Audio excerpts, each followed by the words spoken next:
nasakyan niya. Hindi ko nakita may dumaan pala. Hindi ko naiwasan kami biglang nagkabanggaan. Nung magkamalay ay nasa ospital na ako. Inasikaso ng doktor na pili ng nanay ko. Biglang-bigla na lang ang nurse andyan na, at parang nakita ang hair sa ganda. Kahit nagdideliryo ito, nasabi ko sa kanya,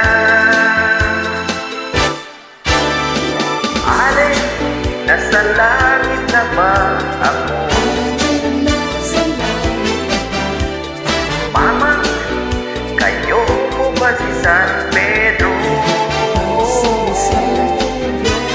Okay lang sa akin kung ako'y di mo na, basta ikaw ang lagi kong kasama. Kaya ale, nasa langit na nga ako."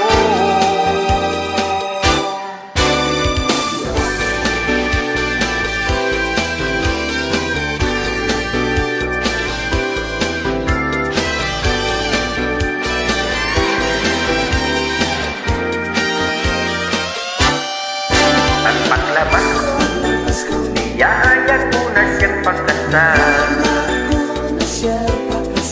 Tinanggihan niya at ang sabi may asawa na siya.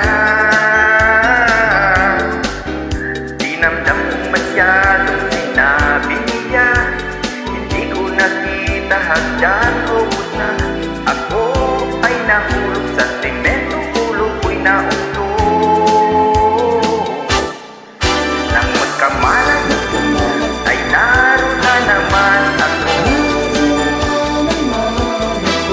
Inasikaso ng doktor na pili ng utol ko. Biglang-bigla na lang ang bagong nurse andyan na. Tinanong ko muna siya kung may asawa na siya. Ang sabi niya'y wala. Ang